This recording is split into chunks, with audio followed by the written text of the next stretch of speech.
Congressman Roemer. Thank you, Mr. Chairman. Welcome, General Reno, and nice to see you again, and appreciate your testimony to us. You've mentioned several times that you hope to have a nonpartisan discussion between us and sit down and talk about these key national security issues. I hope that's what we can have here this morning. A very honest discussion. We may have a disagreement or two, but hopefully we can engage in that candid discussion. Let me start by asking you about the FBI, the memos that you sent to the FBI. One was on February the 29th, 2000. And you sent it to the FBI to, and I quote, develop and implement a system to ensure the linkage and sharing of intelligence, evidence, and other relevant information, unquote, among all components of the FBI, and stating that you wanted, quote, the system in place by October 1, 2000, unquote. In March 8th, 2000 letter, again to the FBI, you write, and I quote, the bottom line is that we must develop a capacity within the Federal Bureau of Investigation in all fields to identify relevant information and share it internally, and then share it securely with other agencies as authorized by law and the Attorney General guidelines, unquote. And then May 2nd, 2000, memorandum to the FBI. You say you believe it's imperative that the FBI immediately develop the capacity to fully assimilate and utilize intelligence information currently collected and contained in FBI files and use that knowledge to work proactively to identify and protect against emerging national security threats, unquote. Pretty strong memos that you shoot off almost every month for a 4-month period. What prompts these concerns on your part about emerging national security concerns? What prompted me is we had an opportunity during the Millennium investigation and the process that led up to it to come together, to work together. And I would ask about a specific matter. Have you checked this to see if we have any additional information? Can you give me an example of that, General Reno? What triggered it in your mind? What would trigger it is something that I had learned before, where I discovered that they hadn't checked to see whether there was information in a certain district, though they knew they might have a person there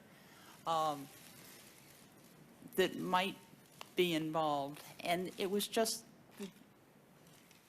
going through that investigation, going through the long nights that we sat there and tried to put the pieces together, the meetings with the principals. It was, we don't have it yet. And I don't want to leave this office without making sure that we are on track. Let me ask Louis' you. response was, and the reason I sent the one memorandum that says, I realize that automation may be important, Director Free had said, we need the automation, and he's absolutely right. And it was very difficult for him to get that automation in light of the prior overruns on systems that he didn't have real responsibility for. Did you feel like you were frustrated in sending this series of memos to try to trigger this activity, this proactive activity at the FBI?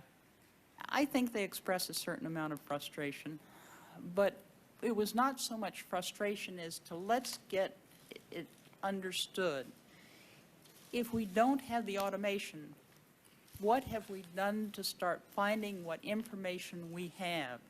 And I think by the fall, he had identified the expert, the retired IBM expert, and we were on the way to getting it worked out.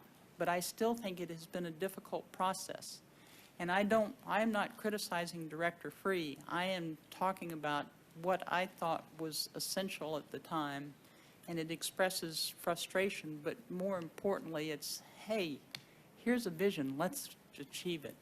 Did you lack confidence in the FBI's ability to accumulate information due to these technological problems? I didn't lack confidence in its ability to accumulate it. It accumulated more information than, I mean, it was... How about share it? Knowing what I lacked confidence in was it knowing what it had. And the second thing was, if it knew what it had, sharing what it had. Now, you said in your statement that shortly after he took office, Attorney General Ashcroft invited me to lunch with him, and you gave him these same sets of memorandum. Did you feel like there was some progress then after you gave these same pieces of paper to General Ashcroft, that he was going to implement this change and do something different from what the FBI had done or not done leading up to that time? I had obviously left office by that point and was no longer briefed or privy to what was going to be done, so I don't know what was done, and I apologize to everybody concerned if I've been presumptuous in suggesting what Director Mueller needs, because I haven't really been involved, but I'm giving my historical perspective of the time.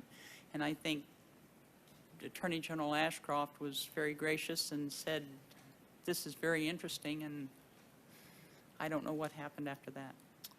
Let's stay on the topic of your relationship to the new Attorney General. In the transition period, were you able to brief Attorney General Ashcroft as to your concerns on counterterrorism, and did al-Qaeda come up in that briefing? I don't know whether al-Qaeda came up in the briefing or not. I cannot recall whether I specifically talked to him about al-Qaeda. But what I did talk about was reflected in the memos which I gave him, which is, if we don't put the pieces together and connect the dots, there's going to be something that happens, and there is so much information out there. It is so important that we get this done, and that's the reason I brought the memos with me.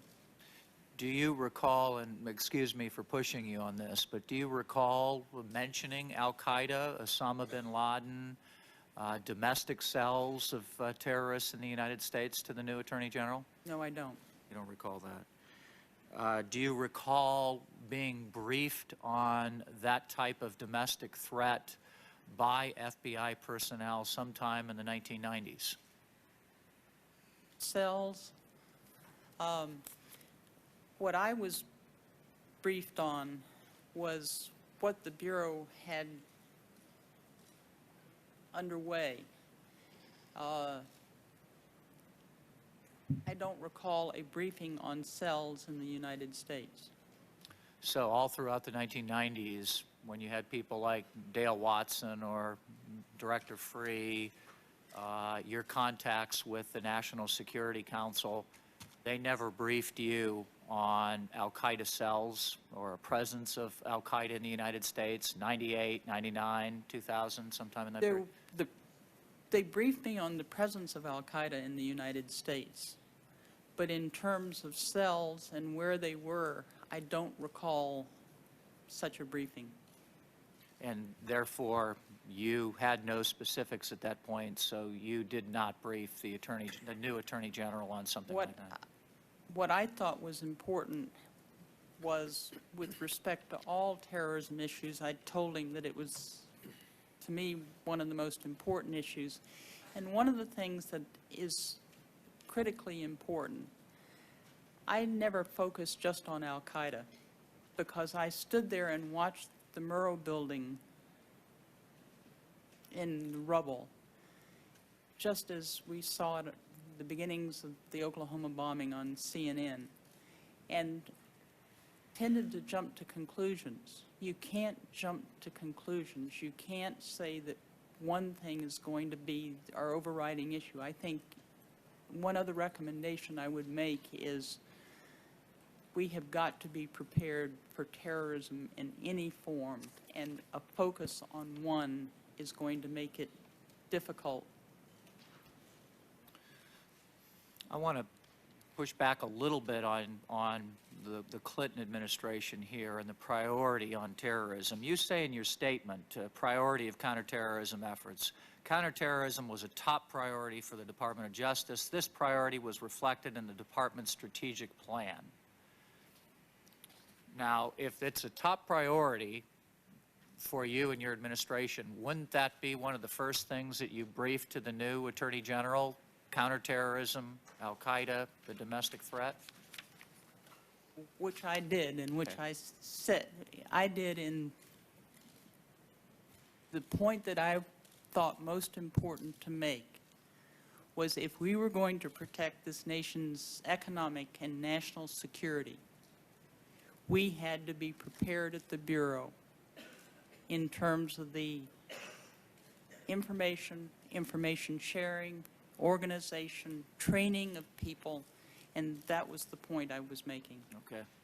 Let me come back to a time period when you seem, and the Clinton administration seems to be working on Al-Qaeda and the Millennium Threat with meetings 5 and 6 times a week, maybe a couple a day, with principals involved in them during the Millennium period in December of 1999. Do you recall, General Reno, at all, can you describe your personal role in this Millennium Threat period? How often you may have sat down with the National Security Advisor, Sandy Berger, the President of the United States? The Clinton administration has a great deal of success during this time period deflecting or foiling millennium plots. A great deal of this, in my humble opinion, my theory is because of this small group that is meeting at the top levels of government and pushing decisions down into bureaucracy to get things done. I want to know your recollection of this time period. How often were you meeting with the principals? How often were you meeting with the president? How involved were you in this? How involved were you with the FBI and the CIA? I spent a lot of time at the SIOC. The SIOC, if you'd explain. Somebody help me. Secure. Strategic Information Operations Center. I would meet with them at the SIOC. Let me stress, and I think it's important because people have dismissed what happened during that time by saying it was because of an alert customs officer. I want to pay special commendation to the alert customs officer. She was sharp and right on target, and it was an extremely, it wasn't a lucky break, it was a great break by a good officer. But it is so important to be able to capitalize on this, to follow through. You have a window, you have an opening to see what's happening, and it was extraordinary to sit in that command center and to see the results come in and to follow it. And then during the height of the crisis, I literally sat at the Office of Intelligence Policy Review till the early hours of the morning to be prepared to sign it at the soonest time possible to sign the FISA application. And to see the whole network in operation is an extraordinary experience and something people told me when I came to Washington that there would be one area that would seem mysterious and would be new, and that was the intelligence function of the department. You can't go to the university to really learn it. At least I haven't found the course that really teaches it. You've got to come in, you've got to be as prepared as you can to learn, to find the good people that can make the difference, find the people that make the link. And sometimes you've got to sit together. And so I can say, but George, And referring George to was in, Tenet. George Tenet, the director of the what CIA. about this? And what about that? And Was to Mr. Free in the room with you as well? And Director Free would oftentimes be there, and the Bureau did a wonderful job, but you can't, I think it's important for the principals to be involved because they can cut through to the hard issues, they can cut through the red tape, it is very important. my time's just about run out. Just to clarify one point then. You think the decision made by the Guard on the border to get Rassam coming into our country to bomb the Los Angeles International Airport then was somehow related to the frenetic, No. active activity of the principals meeting? No, I think she did that. I mean, I think that was just good police work, and it was a lucky break for us.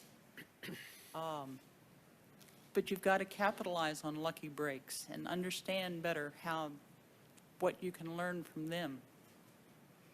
So the fact that these principals are meeting does have an impact on bringing the CIA director, the FBI director, and you and the president together to make decisions on a regular basis. Thank you very much.